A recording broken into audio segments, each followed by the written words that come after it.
Hey guys, Ash here, and today we're going to draw Maui from Disney's Moana. If you haven't seen this film yet, it's definitely well worth the price of a movie ticket if you can catch it before it leaves theaters. Excellent film, great songs, great characters, visually, great work visually, just a million reasons to love the film. Definitely one of Disney's better movies in a while. So yeah, get out there, check it out before it leaves theaters. Otherwise, hit up your nearest Redbox or rental service or streaming service or however you choose to view your movies after they leave the theater. So yeah, let's get started here. I'm just gonna do. It's gonna be mainly Maui's head, maybe some of his upper torso, so I can incorporate some of maybe his necklace in there. He's got like some various bones and shark teeth, and something looks like one really big like molar from who knows what.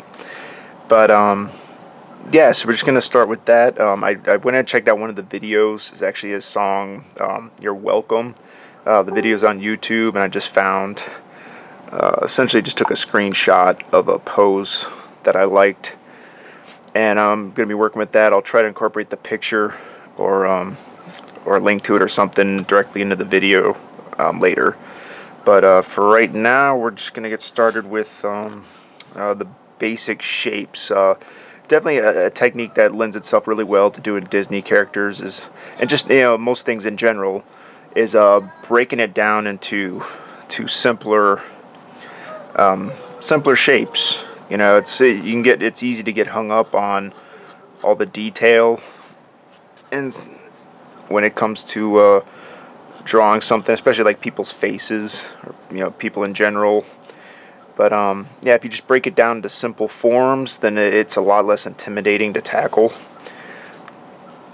And you start with your simple shapes, and then as I said, you just kind of piece it down from there and add a little more and more detail till you get everything lined up right, the perspective and angles and everything's good, and then you can really start kind of working in all the details versus starting right out the gate, trying to draw it, and next thing you know, you're adding in the ear, but it's not lining up with the rest of the face. It's like down where the mouth is.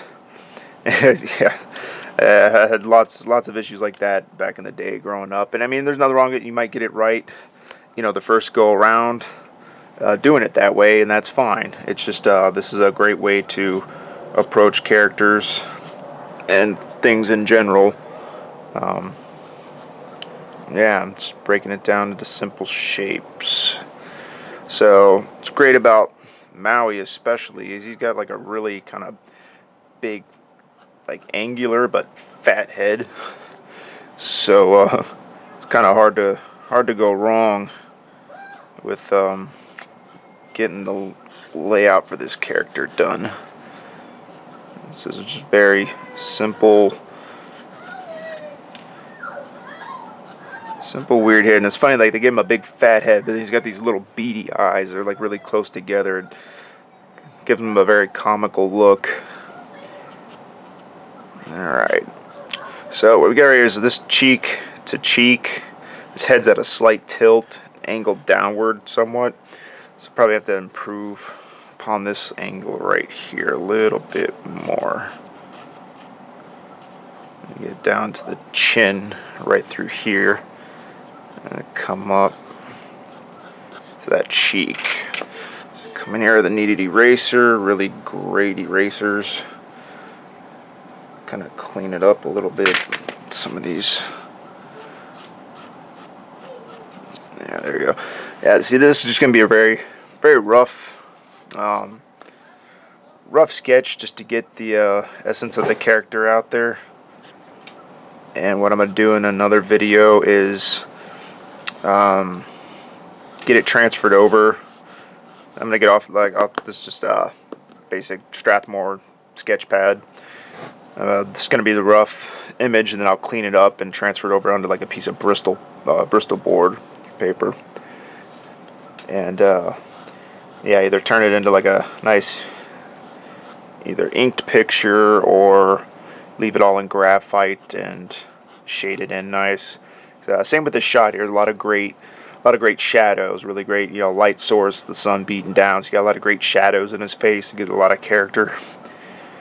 Yeah, it was definitely more interesting things to draw when you have a really strong light source and the character's got shadows and a lot more feature to his face. It's a lot more interesting to draw than just a totally a character whose face is all like diffused out, and you can't really add much shadowing or give it any character or depth.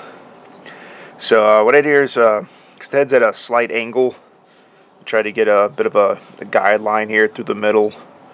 Kind of preserve that angle in there, so when I add the eyes, they're just at a slight tilt, and I don't want to lose that tilt. I want the head like tilted downward, but then the eyes and everything's all really level, and everything will just, they'll kind of throw everything off. It'll seem really off. And then it's more of like a 3/4 view somewhat, so the center line of the face is off to the side a little more. And so that gives us a rough area to work with. I'm kind of just glide over with the kneaded eraser and lighten this line up a bit. So it's just for guidance, so I don't need it really heavy in there. Usually I'd use a lighter shade pencil when doing this. This is a 2B. Yeah, usually I do something more of like in the H range, so the lines go down a lot lighter, but for the sake of making sure you guys can see this good, I'm using a 2B.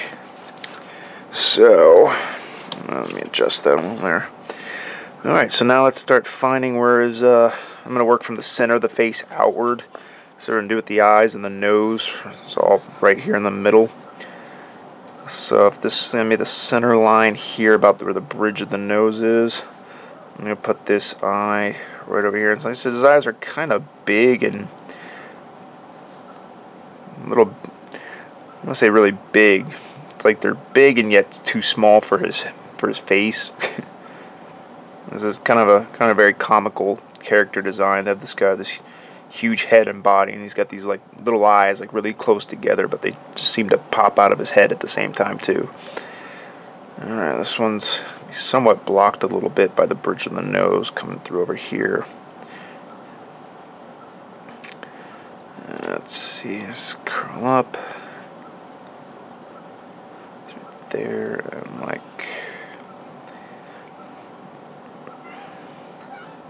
the lids have a slight, almost slight close to them. But this eye here, we're gonna have that Dwayne the Rock Johnson's people eyebrow thing. He used to do the eyebrow raise. This side's gonna be compressed down a little bit. And another thing with Maui is his head's got a lot of great, like you can kind of break it down in even like smaller shapes, a lot easily. A lot easier to do that. So like this eyebrow here, got kind of a squared, rounded square look to it.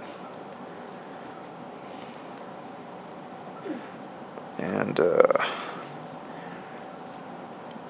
yeah, and then this actually kind of bulges in a little bit there. And then now this one is coming down. Gonna curl back up through here. I'm just gonna try to run this, just get a basic idea of the shape here, and I can fix things up a little bit later.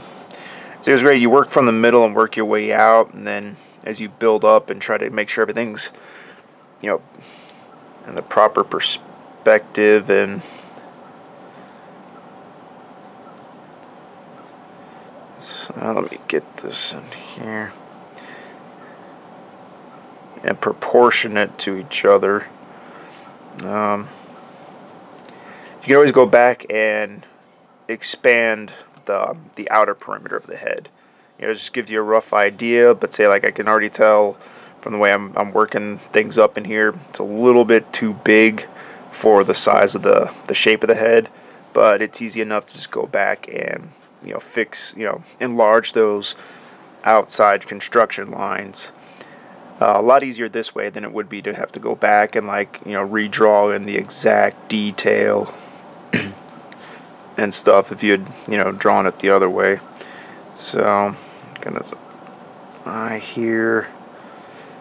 Just kind of flatten out. Just curl up a bit. Just kind of comes across.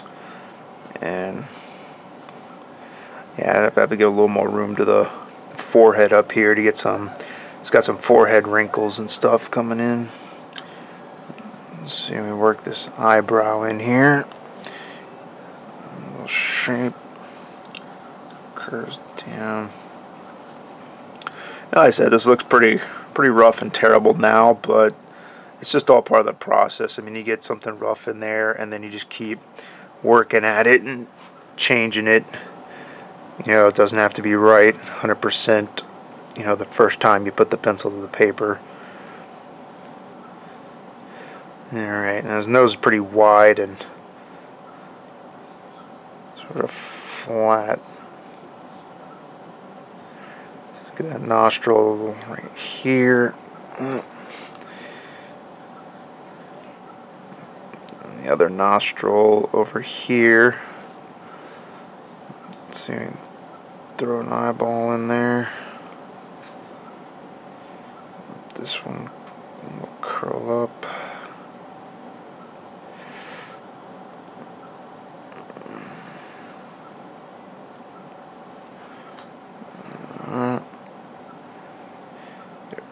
Big pupils in there.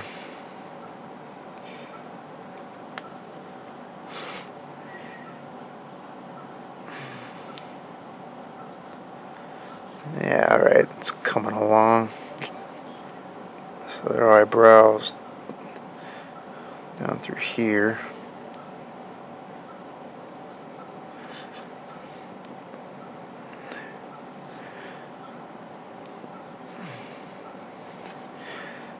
Yeah, like I say, you just keep slowly building it up and adding those shapes. Going here with the eraser and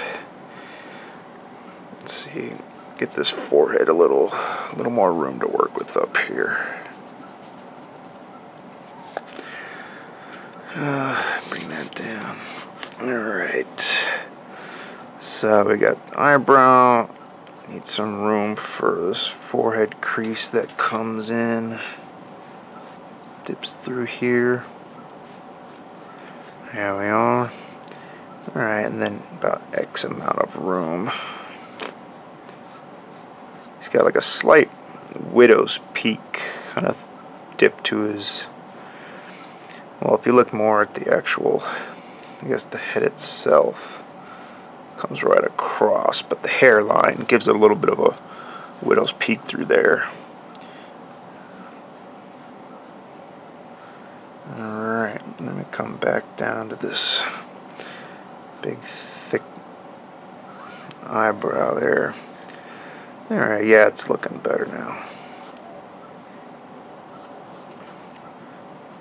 Curl it up. Alright, now we're going to work off of the cheek over here. He's got a bit of a grin going on, so it's bunched his cheeks up quite a bit. So on this side over here, it creates a bit of a pinch in the eyes. And they're saying people, you know, legitimate smile creases the eyes. So at this point, he's genuinely amused. I said, got the screenshot off of this is the video online of the song he sings, "You're Welcome." So it's just after he tells Moana, you know, she's, you know, "You're welcome," or tricks her into saying thank you, and he says, "You're welcome," and she's kind of stuttering, like, you know, that's not what I meant. And he finds it really humorous before he breaks out into song. And it's definitely a very catchy song. Thought The Rock did very good singing it. Just throwing some eyebrow love. Alright, let's get this other cheek going. So then it's it's mostly defined by shadows. So I'm going to tilt this a little bit just to make sure I get the curve in there that I want.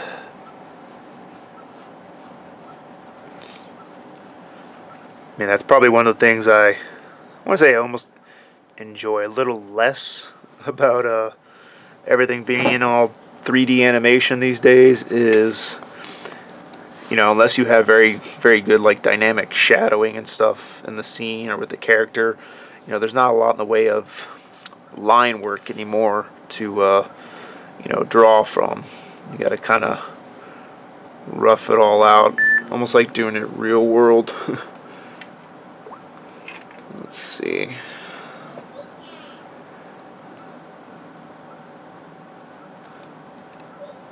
Oh, sorry, excuse me a sec.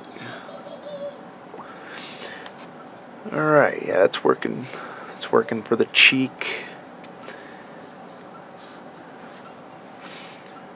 Alright, and this other one here, it's just getting the shadow kind of plays down in a curl.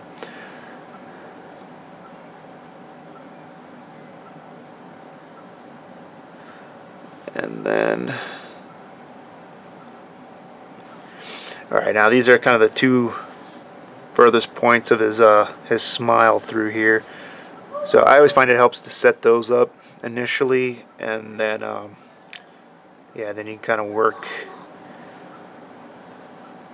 in the point where the lips meet. And now in Maui's case, he's got pretty thick upper lip, so you gotta make sure you dip it down enough to give that lip room, because it's gonna eat up most of all that space between the nose. Alright, and I think that captures the grin. Alright, now let's get that upper lip added in there.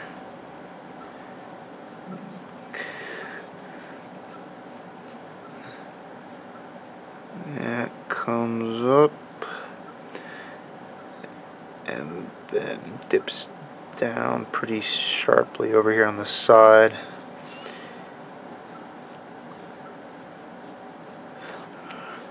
Let's see, it's maybe a little bigger than I wanted, so we can just work that lip line up a little bit.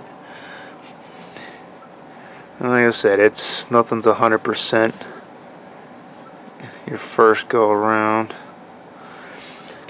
There we go. And I tell you what, to clean this up a little more, I'm gonna get these guidelines kind of out of here. Don't really need those anymore now that we have the basic shape of the face and everything working out. Yeah, that's good. Alright, now the lower lip is pretty thin, especially with the angle. So it's going to come down and bridge across.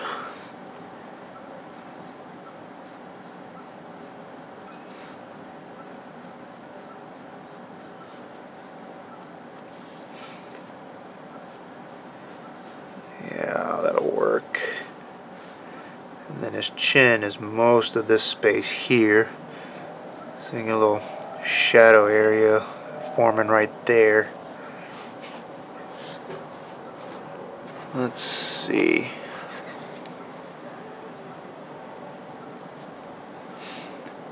Yeah, that's looking pretty accurate. I'll clean out this right here in the middle.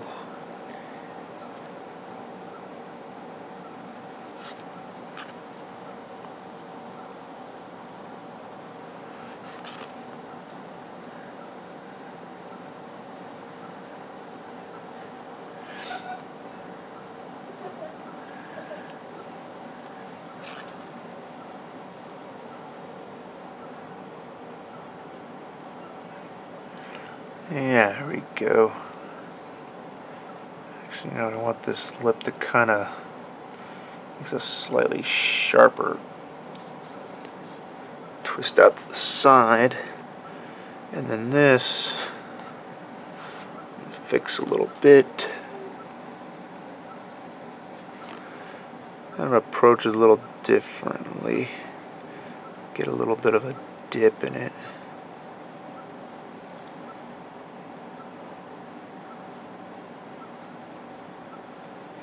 Yeah, that's better.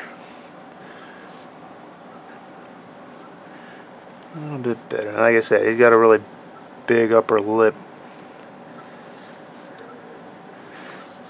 And I got the Disney's The Art of Moana book. It was just a week or so ago, and definitely very interesting seeing the initial concepts had Maui, rather bald and a little more kind of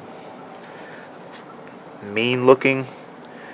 So I noticed even the initial concept art for Hey Hey the chicken, who's got these great big like bobblehead eyeballs that just, he's an instant laugh the moment you see him on screen, aside from the fact that they made him brain dead. But the early concept art looked like he was angry or had a bit of an attitude, a little more like a normal characterized chicken. And in this case, in the movie, they end up turning him into this great, just sort of brain dead, bobbleheaded eyed, chicken. Just kind of wanders around, nearly killing himself half the time. Alright. So we got, this is mostly where I'm wanting to be. Just clean up the outside edge of the face now and give a little more detail. You see some subtle changes from the cheeks and then down into the chin. Chin comes up through here. Actually, it kind of extends, really extends out a ways. Kind of bring it back a bit.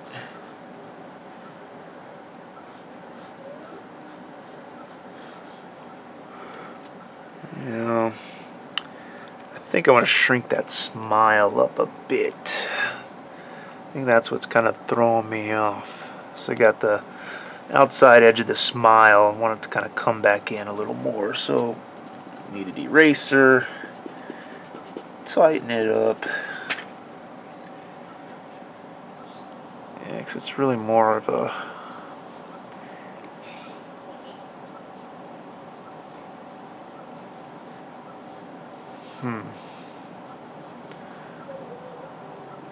see if it's going to come about here.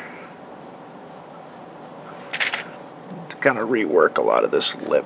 Like I said, in my case, I never get everything 100% the first time.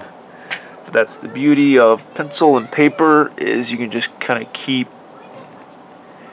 erasing and building on it, erasing and building on it until it's right where you want it to be. Got that. Bring that lower lip down into here, nice.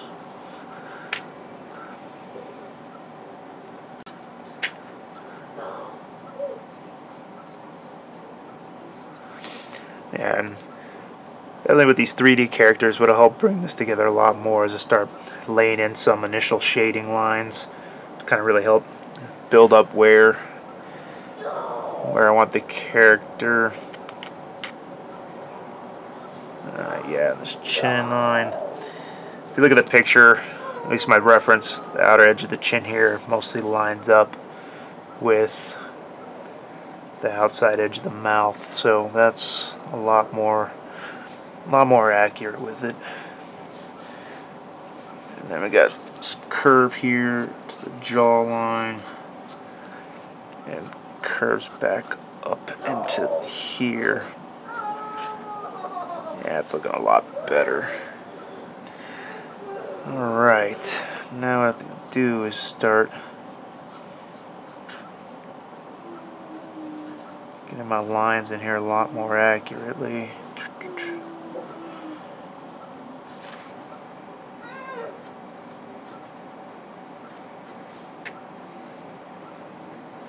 in a way, essentially build up on it and turn it into a line art of its own, and then come back in and add some shadowing. And once you add the shadowing in, then it really helps, helps the character come through. It's kind of tough sometimes. You look at these CGI characters and things, and you draw them out two-dimensionally, and they just lose some of what makes them them. Kind of fix this eye over here a little bit. So I want the bridge of the nose to come in a little closer. Bring this eyebrow down. Yeah, that's a little bit better like that.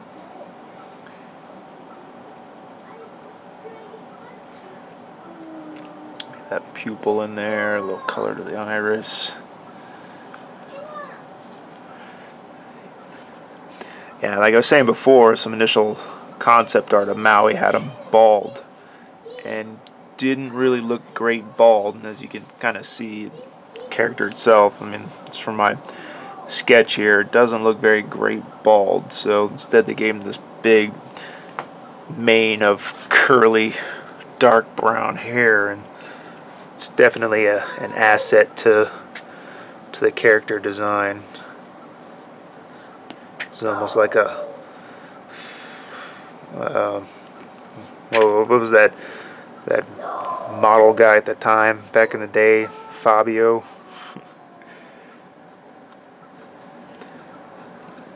Yeah, it's looking better. Now it's gonna add in some rough shadowing lines to help kind of bring it all in. I'm going to kind of get rid of this lip line over here a little bit. It sort of fades up into here a little bit more. Now I get this shadow here from the cheek. The sun's kind of coming in from from this angle here, so we're gonna have most of the shadowing to this side of the face. So this is all highlight, but then the deep setness of the eyes gets a nice shadow down in here. Like that. This one works out a little bit more.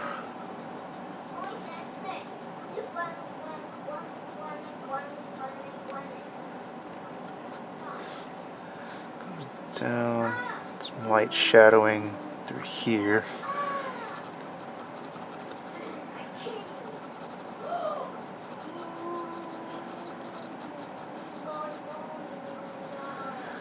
Get that chin shadow. The upper lip's got a pretty decent amount of shadowing on it.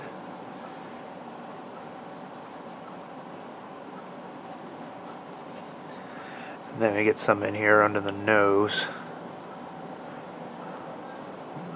the lower half of the nose.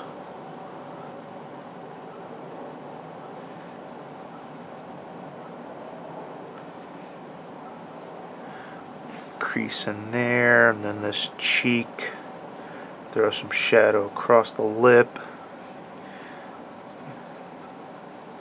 And get the lower part of this cheek shaded in, and most of this whole area here is going to be all shaded in like.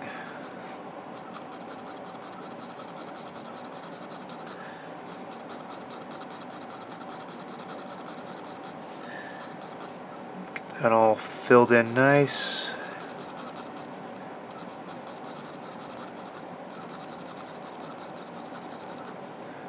Yeah, that's better.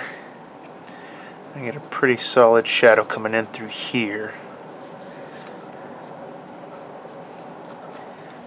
There's like a slight highlight in this area. I'm just kind of bring this up right there. I'm going to kind of pluck this sort of triangular highlight shape back out. There we go. Now I'm going to shadow in the bridge of the nose. It's pretty shaded. Kind of cuts up right here. Alright, all this underside.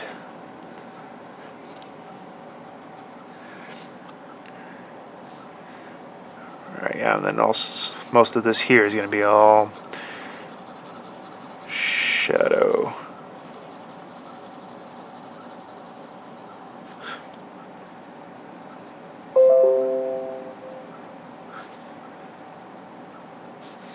A little bit darker closer into the eyes, and have it kind of fade its way back out.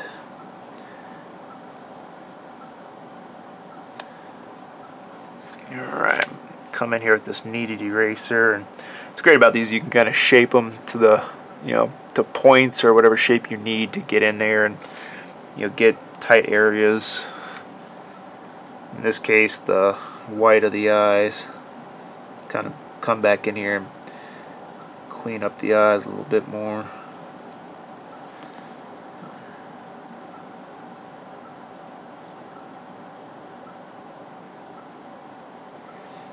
Yeah, there we go.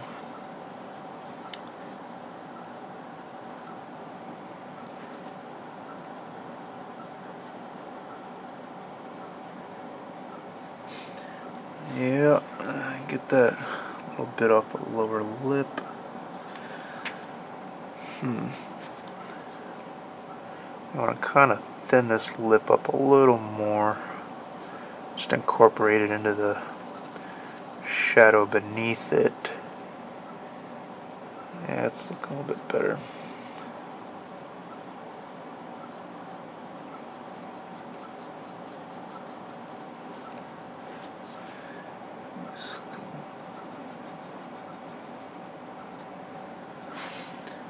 Yeah.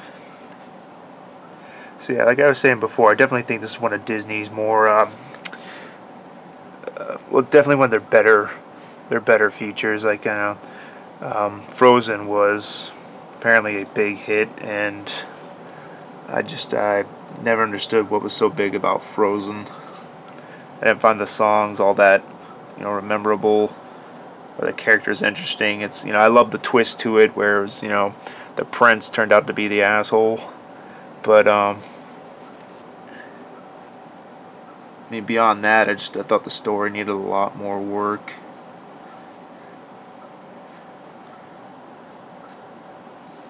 But this one was rather great.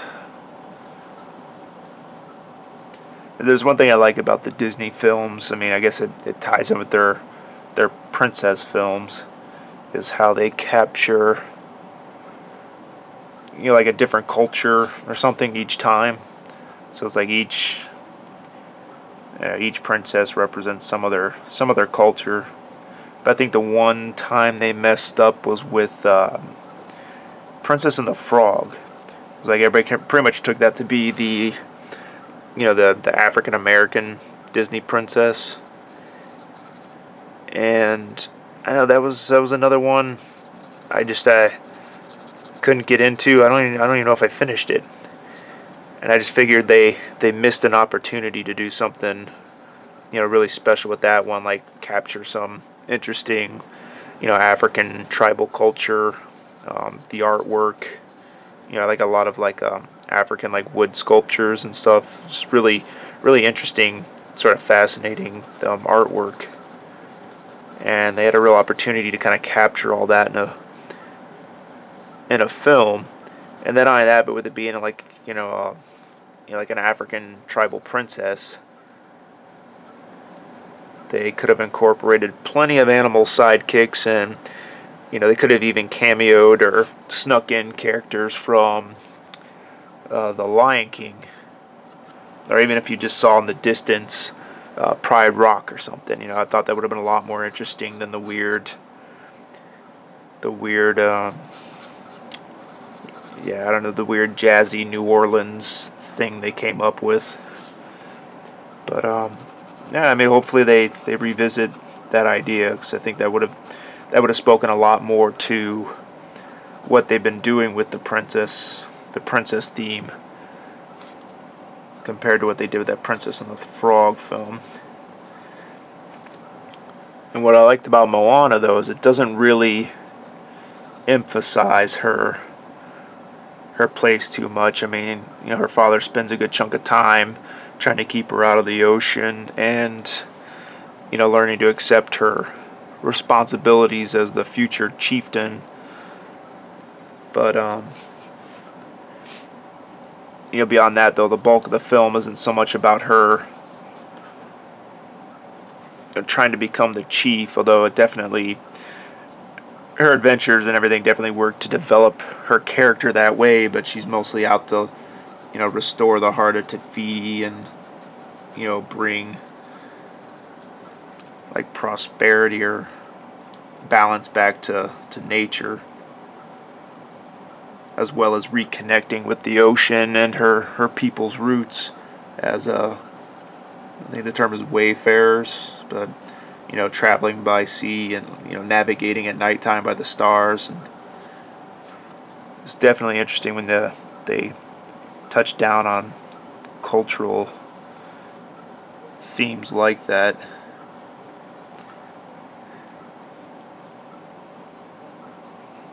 I just wonder why they never emphasize the guys or the princes. I mean, you know, and I'm not saying that they need to, you know, there needs to be a prince in the princess films, but it's like, you know, it's how Disney doesn't have much going on in the way of, you know, a prince line of films the way they do with the princesses. You know, it's almost borderline sexist. All right, yeah, it's looking pretty good. Let's get this little wrinkle coming up with the eyebrow. Yeah, curve back in a bit. Just a little bit of shadow right here. But yeah, I definitely like how this is turning out.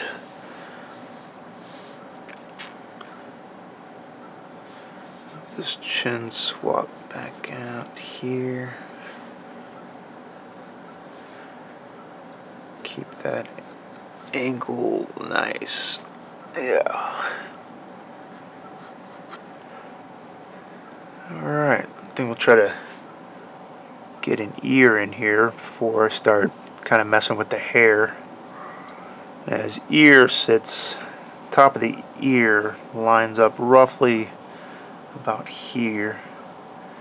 The lower point is about down halfway down the jawline, so it's, let's see what we got here. It's mostly, well, the upper part of it's covered by hair.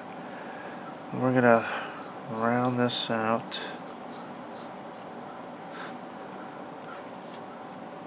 Curl it. It's kind of an awkward way to do it. I'm gonna have to rotate this. Yeah, don't hesitate to rotate your paper. Help you get those, yeah, see, nice cleaner lines.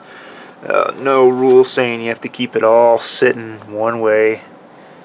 When you even look at the old school Disney animator boards, you know, their paper's locked in place here, but it's on a board that can, you know, swivel up and down. Or, well, I should say, swivel around, what, 360 degrees. So they can change their angle up. You know, get a line in there that's a lot more, works better with the, you know, the way your wrist, the curve of your wrist or your lines. Alright, yeah, it's looking pretty good. These ears are pretty decent size. Curl it back out.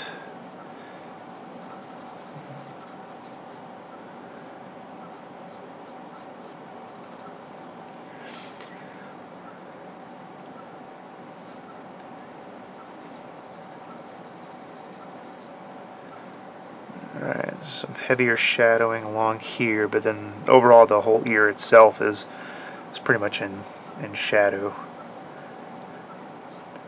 This is his neck coming down through there. Alright, let's say we add some. I'm not going to draw too heavily detailed the hair and everything because it's rather voluminous. lots of curls. So I'm just gonna just got a little shadow line here and here from a lock of hair that's gonna come down right through here. Kind of lays itself on his cheek. Kind of add it in right now, but actually in this case, take the kneaded eraser and sort of etch it out of this shadowy space.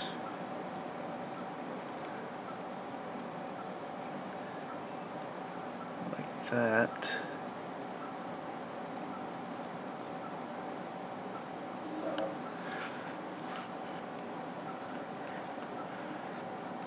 And there we go.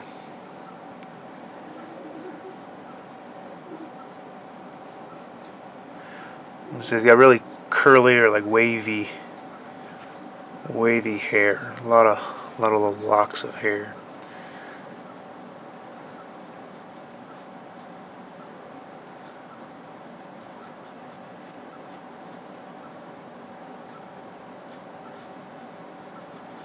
And that helped that shadow and this shadow here make more sense. Yeah.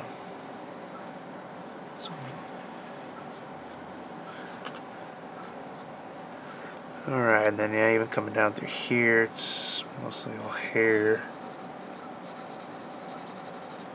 Now I'm just gonna shade that in heavy like that. Let's see, now the other side of his neck, well, it's more of his traps is what you see, his trapezius muscles. Kind of comes out rather broadly and turns into a shoulder. I want to say that looks pretty good. Alright. And then the hair up top here.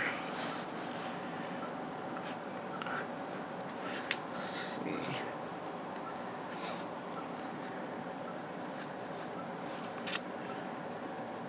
Yeah.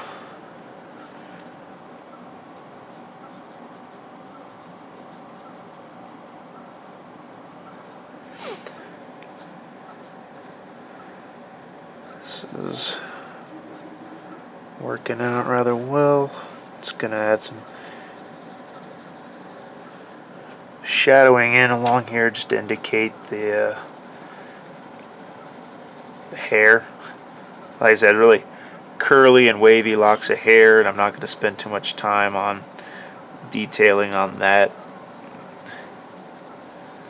This is mainly more of a study of his face, and like I said, this is a rough sketch anyway that I'm going to transfer over and do something a little, I would say more detailed, but much better comprehensive, shading job to the face and everything. The sketch paper's got a lot of tooth to it. The paper's pretty textured, and then using something like a 2B pencil, the lead's a lot softer, so it's kind of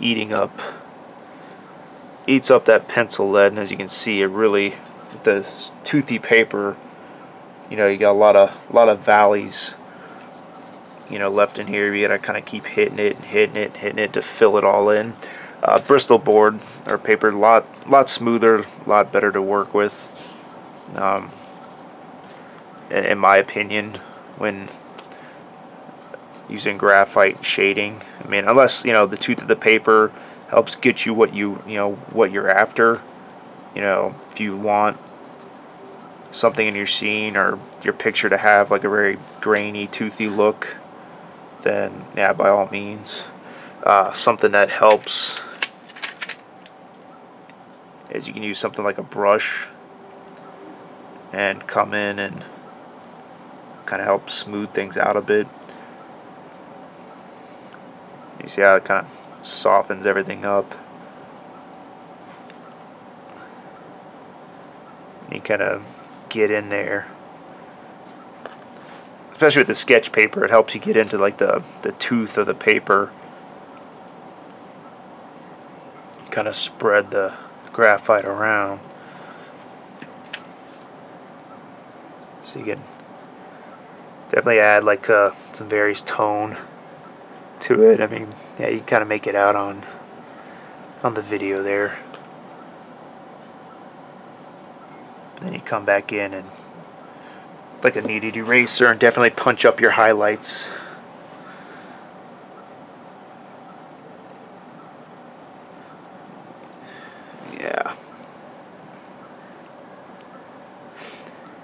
Yeah, much better. Alright. So got the jawline, basic layout of the face. And his hair, like I said, is all very curly, wavy. Wow. Let's say it better like that, much like bigger curls, not a bunch of little squiggly lines. Just they want to keep sort of big, thick, wavy curls in it, or waves.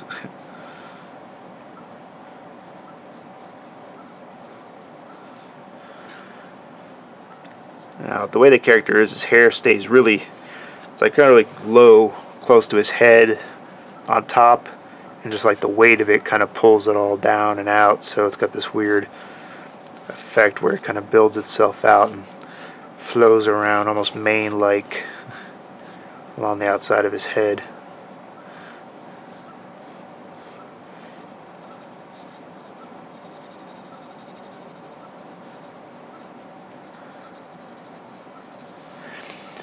Alright. I think I might want to try some of that, getting just the neck tattoo in, just to kind of add a bit of a border. I think for the sake of this video I might skip out on his necklace for now. So it gets rather a lot of little details with the cord and the roping. I think for this I just want to add in the neck tattoo across the bottom to kind of make for a nice, a border sort of in the drawing there. So what I'll do is because the tattoo follows the contours of his musculature, because the skin, how it rolls across his dips and folds in the body. So I'll set up a upper and lower guideline for doing the tattoo. Kind of tucks in under the chin, and then there's nothing up on the top end, so come down, indicate the lower portion of the tattoo. Follow along. This is one of the more interesting things about the character, is his body's covered in these great tattoos. And in Maui's case, it's more like a tapestry, as he points out in the song, of his victories, of like all the things he's done, for humanity and stuff. He's lassoed the sun to pull it closer and extend our days, and gave us the wind. And he's even got this little figurines of himself, in the different individual pictures, and they kind of, during the song they're animated, and kind of dances around, and sort of like little animations of what it was that happened. So I'm going to zoom out a little bit now, since that's pretty well developed. There we go. Alright, so we got like an upper and lower guideline for the tattoo. Just a very simple sort of a triangle and pyramid shapes. Of course, doing something like this is where perspective kind of plays into it. You know, you look at something head on, it's one way, but then as the angle changes, you know, it starts to pinch. So you got to try to capture that. It's not as simple as just throwing in the same repeating triangle shape. You gotta.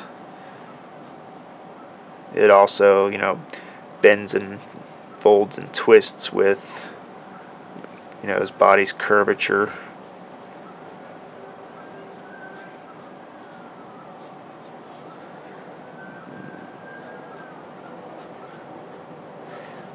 Yeah. This one will come right up on it there. I always find it tough when doing like you know, geometric patterns, things like this, is because it's like they're laid out so precise. You know, it's like if you get something just a little bit off, it throws the rest of the pattern off, and I don't know, for me it kind of ruins the drawing, because it's, I just, yeah, when you're striving for that, for accuracy, and then you got something where you got to be really precise and exact about it. Alright, yeah, that's pretty good. And then now in between these, there's some sort of, you know, little pyramid shapes. I'm just gonna shadow these and shade these in. There we go. Yeah. Yeah, that looks good. Excellent.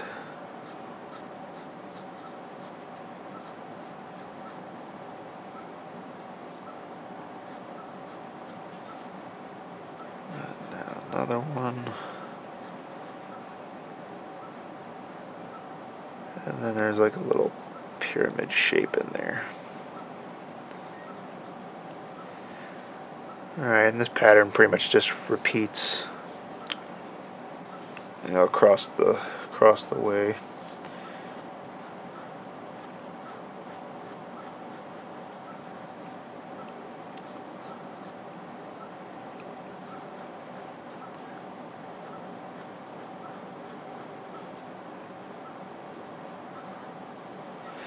And sorry I'm not blowing this up with a ton of conversation and remarks. And if I get quiet, I just yeah,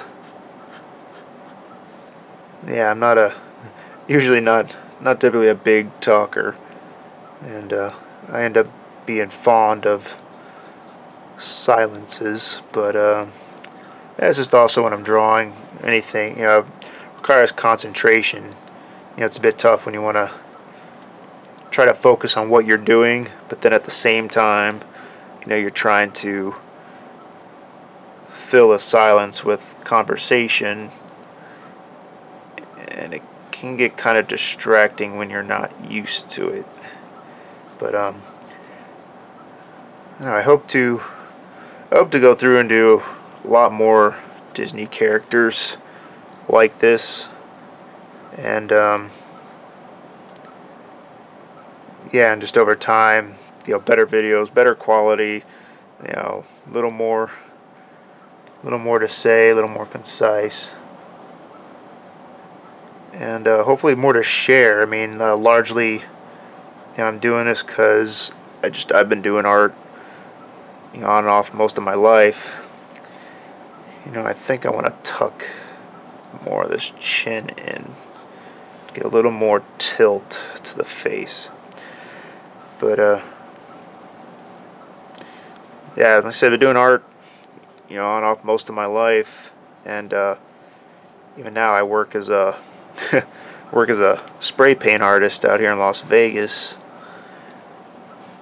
Been doing that for a couple years, but growing up I always wanted to be a Disney animator.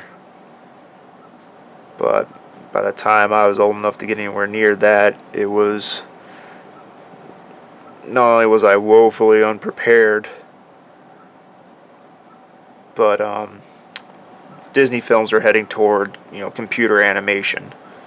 Things like, Toy Story and everything started coming out, and yeah, it just took it in a whole nother direction. Where, it doesn't mean to say like 2D animation or just, 2D art doesn't factor in. It's just so much of it is digital now, and I kind of grew up with, pencil to paper, and I tried doing computer animation some years ago, and just, yeah, it was not for me. It's, I mean, I enjoyed the experience, and it was interesting to, learn to do those things, but I also learned that trying to build 3D models and, just all I mean is, 3D models and all the little like technical things that factor into making something look like it does, look great, look realistic or such. It's just like it's beyond me. Like, I don't know how people remember all that stuff. I have some videos from was it the Noman School of Visual Effects out in California, and like Alex Alvarez, sort of the big cheese over there, and he's got some videos on doing like realistic plant renders. And I got my hands on some of those. I'm sitting there watching these videos, and there's just so many little technical little adjustments and nodes to add to the materials and things to adjust how the lighting affects how the lighting is perceived as as it hits the object and the material it's made out of. Just like lots of crazy little things, and he's sitting there laying it out, go into this and set this to to this number, and then go back in and add this, and and if you see any of his work and his renders that he's done, it's like it truly is phenomenal. They're like very realistic and amazing, like plant renders of like little forests and things. But just, yeah, there's just no way I could stand to sit there and like render all that stuff out, or learn to memorize all those little tweaks. Like, I remember sitting there for hours trying to take notes and jot down step by step the process, and it was just like I got to a point I was like, oh, forget it. I mean, I still might go back and toy with it sometime here in the future, because I like the idea of like designing like a CGI like environment and just rendering out like a one shot like photo of like a really interesting CGI environment. But it just was so in the opposite direction in a lot of ways of what I've been learning to do on and off most of my life. And just, yeah, there's a definite learning curve there that I wasn't prepared for. And growing up, I didn't have access to a computer or any of these software programs and things. So just even doing stuff digitally, like drawings and things digitally, is a tough sell too. Like, I can't stand using tablets because of the disconnect from looking at what I'm drawing with my pencil to paper versus drawing down here on a tablet, but I'm looking up at the screen, and just, yeah, the disconnect was too hindering. And I'm saving up to hopefully get a Cintiq, and yeah, with something like that, I can draw directly on the screen. I hope to get a lot more done with digital art, Photoshop and things like that, because that's the only way it's going to happen. But Wacom needs to do something about those prices, though. I mean, I understand the quality of it, but there are a lot of alternative competitors coming along, and it's going to get to a point where they're still charging a lot and not giving you much more than what the competitors are for like half the price. But Yeah, no, when it comes to art, though, I mean, definitely quality, quality of your materials and resources is definitely part of the battle. Yeah, I would never recommend someone trying to be a professional artist, or even learning for that much, learning art by buying up a bunch of like going to Michael's and buying up a bunch of that like artist loft brand paints and things, or brushes. Like, I've tried a couple of the brushes and they're terrible. The bristles are falling out left and right. The paints are definitely it definitely they fall short on quality. I mean, they're essentially they're meant to be what they are, just a cheap brand for kids or people to play with, and that's fine. But if you're learning to do art legitimately, spend the extra few bucks, get yourself a 40% off coupon or something, and go in there and and buy an actual like artist, or student level quality of paints, or pencils, whatever, markers and things, because you don't want to spend all your time learning with like cheap, low quality materials, and then when you get your hand on the real thing, it's you're gonna be put off, because the paint will come out with more pigment, so you realize you don't need as much paint or as many coats as you would with the cheaper, like artist loft stuff, where you may not get a nice coating the first time around, that first layer of paint, and then you got to go back over it again or again. Just in a lot of ways, quality does matter. But I'm not saying you need to go out and buy the super expensive, $15 tubes of paint. But I definitely recommend, like Winsor Newton. Winsor Newton is if you're getting into painting, Winsor Newton's reasonably priced paint for like oil paints, or even their pretty sure they have a brand or a line of acrylic paints. But you can also do the tubes of like Liquitex Basics acrylic paint. I've seen plenty of artists do really good work with just with paints just like that. It's definitely a decent quality paint. And then Winsor Newton's also got a really solid line for oil paints or gouache or watercolor. So it's definitely like a good quality paint that's not super expensive.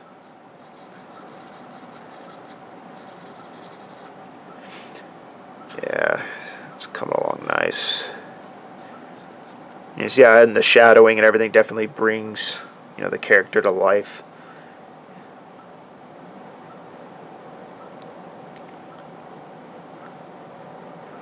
But yeah, and if you're doing if you get into penciling and drawing, if I mentioned this earlier, but something that's definitely not emphasized when I was growing up was and doing I remember taking a drawing class in high school, and yeah, we just did a lot of ridiculous things, like drawing on the right side of the brain and left side of the brain, and let's draw this thing upside down. And the teacher never once emphasized, like, when you get like graphite pencils.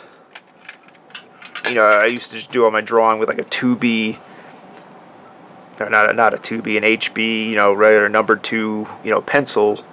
And I grew up and learned, you get graphite pencil. Like, these ones are Prismacolor, pretty decent brand, the turquoise. But yeah, you can see here the scale.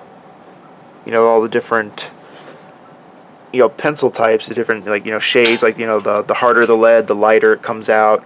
That's usually your H scale.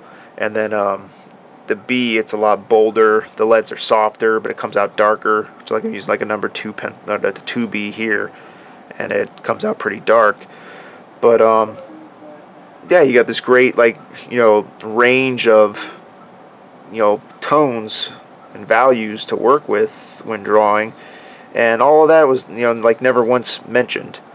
And yet you watch like any like professional like graphite artist, and they understand the value of they might not they might use the whole range. I mean, I know some prefer just to use like a 2B pencil, or I think I think Alan Williams was his name. Really awesome artist, and I think he prefers using only something like a 2B pencil, and rarely strays away from that. But he'll incorporate other mediums into his graphite pictures.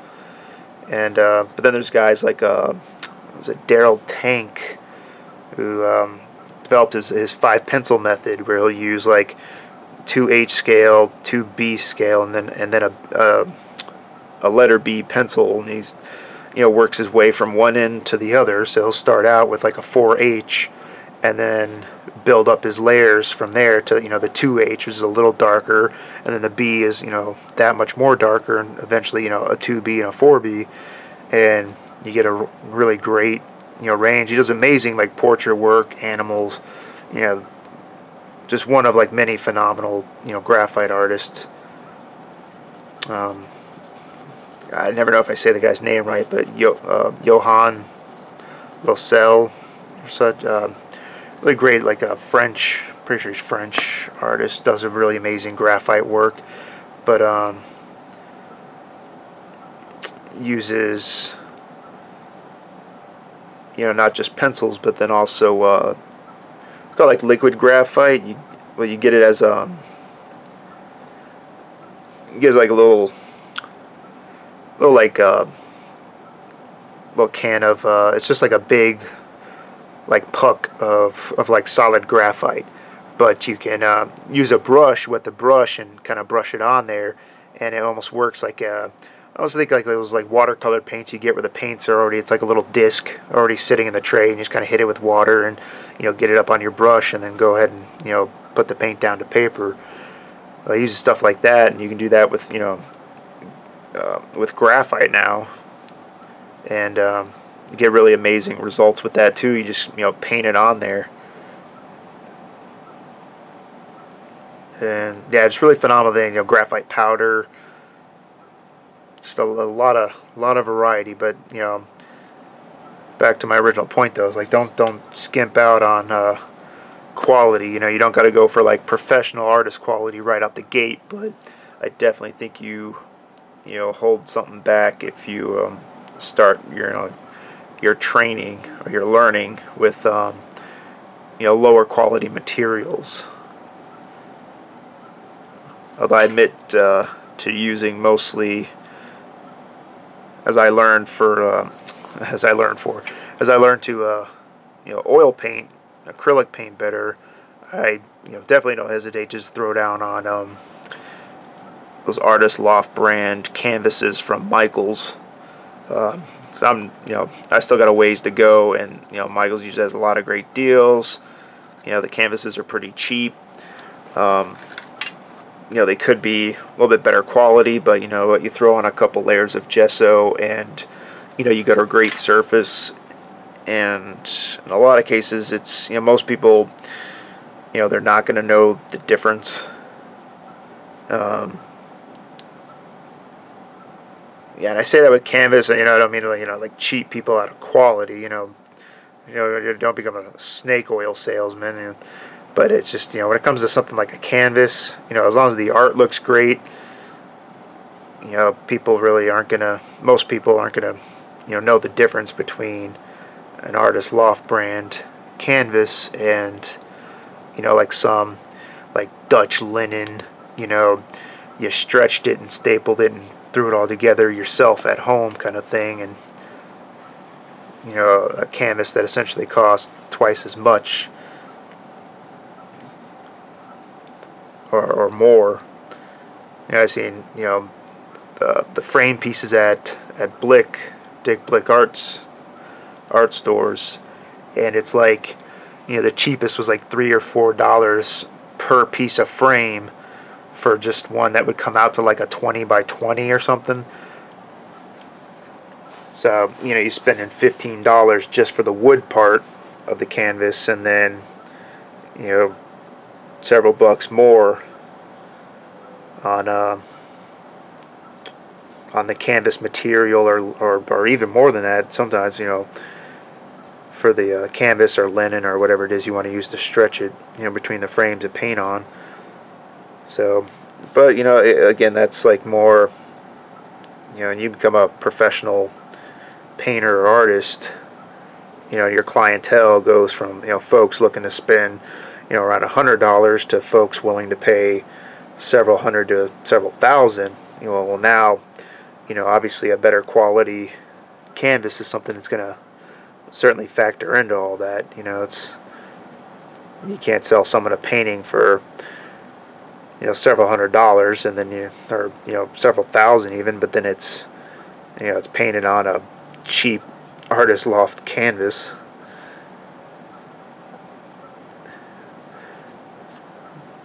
Yeah, just add some tone in here with the brush. Kind of, it's got that nice tan skin.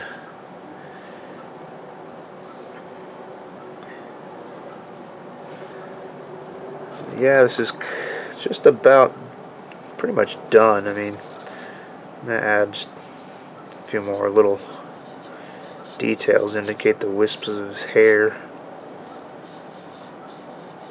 But yeah, I really like. Can you see this? There.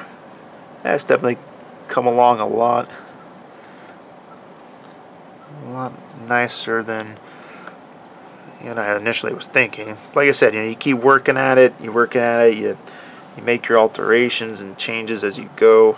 Kneaded erasers are a must. You want to get it into tiny little areas. Like I said before, you can shape it into nice little points. Come in here and right over the nose, get just a nice little highlight.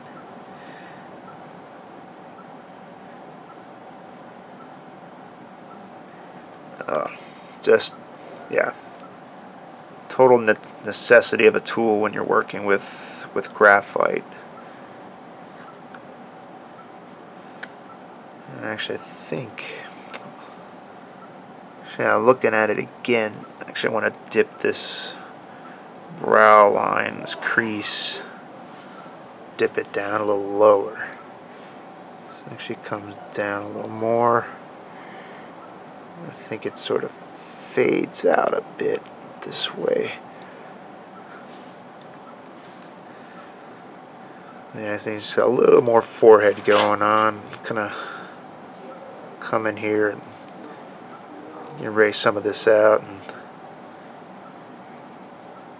give him some forehead back. I'm getting forehead back. Yeah, it's better.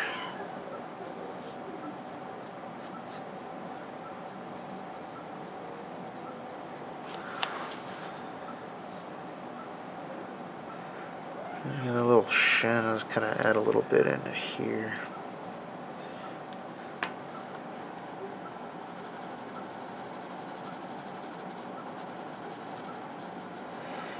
Yeah, alright. This is probably going to wrap up the sketch at this point and move things on to the next video, which is going to be, I don't know if I'm going to show it. I probably will. I'm going to use a light board to trace over this and just trace it onto the Bristol board. I mean, just free-handed it as is. There's no need to go through another hour or so's worth of work to redraw the picture onto the Bristol board. So I'll use a light board, backlight this, and do a quick trace out so it's nice and clean on the Bristol board, and then the next video will be building up the shadows and everything from there. Yeah, I'll probably do it in a graphite, so I do a nice nice smooth shade job, and yeah, gives something a lot more detailed, nicer to go. It'll be a much longer video. It's a much longer process. I mean, this is just a quick shadowing job, and I mean, you see how long this has already taken. But yeah, no, it's worth it though when you get a nice put the time in to get a nice, shading job on a graphite piece. It's just really fantastic. And graphite's my first love. It's what number 2 pencils were cheap and plentiful in school and growing up, so that's what I had to start with, and it's just kind of always stuck from there. But I'm trying to branch out more and doing color work now and exploring colors. Yeah, and it's definitely harder going from a world of black and white to color. Sounds like that transition back in the day from black and white TV to color TV. It's like a whole other animal now.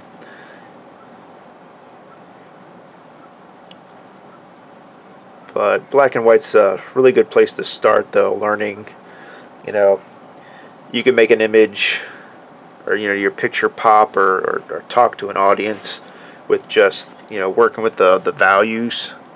Then that's much. Oh my God, tripping on my words. It's much. You'll be a much better artist that way. It's, if you can get a piece to speak in black and white, then adding color isn't so much of a challenge. But like, you need the values and stuff are what are really gonna make a difference in a piece. And even when it's in color, you still got to understand the values and tonal ranges and things that you're working with. Color's like a whole other animal. It's your warm tones, your cool tones, hues or whatever, primary colors, secondary colors, complementary colors. It's enough to make you go nuts. You do a play, you doing a piece, and if you focus all on warmer tones, which is like your yellow, orange, red, and then strategically using cooler tones, which is blue, purple, green, you can use that flip-flop to add like areas of interest or things to stand out. You could have a whole piece done in like warm tones, but then have this one little area of focus with some hints of like cooler colors, and yeah, and it just helps draw like the audience's eye. There's like little tricks and things you learn to use along the way. Again, if you got a whole piece that's done in like cool tones, it's nighttime. But think of that, a nighttime scene, you'd use mostly blues and greens, maybe purples and things. Black even. But then if you put in a campfire, like somewhere in there, if you got a whole like outdoor like nature scene done at night, but then you're gonna put a campfire in, and that's gonna be done in yellows and oranges, and it's just gonna pop right off right off the page, and it's gonna be an immediate area of focus for the people looking at your picture. So there's just like tricks like that and stuff you learn. Color, your use of color to draw the audience's eye, and even values. If you look at a black and white images done a certain way, you could use really light areas in a dark image to draw people's eye. Think of like a say like a nighttime alleyway in a city. It'd all be dark, but you can have like one light source somewhere over by like a doorway. So you have like this whole dark alley, but then this light above this alley or above this doorway is not only going to draw your eye to that spot, that door, what is it about that door? It's just an area of interest. So there's things like that you learn as not only with the values, but then also working with color as well. But it's best to start with values, your grayscale, working with the values, and then start branching into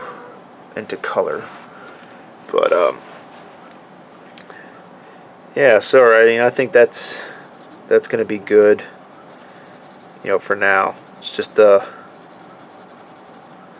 sketch of Maui's head, and then yeah, transferred over to Bristol board for a proper cleanup.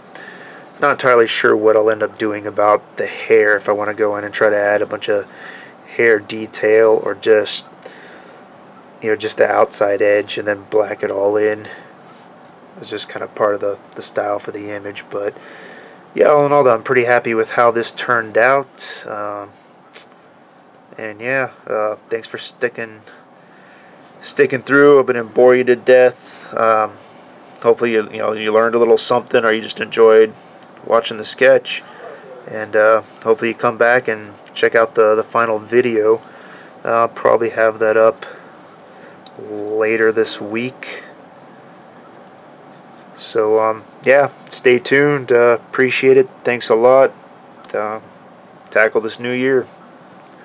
Peace.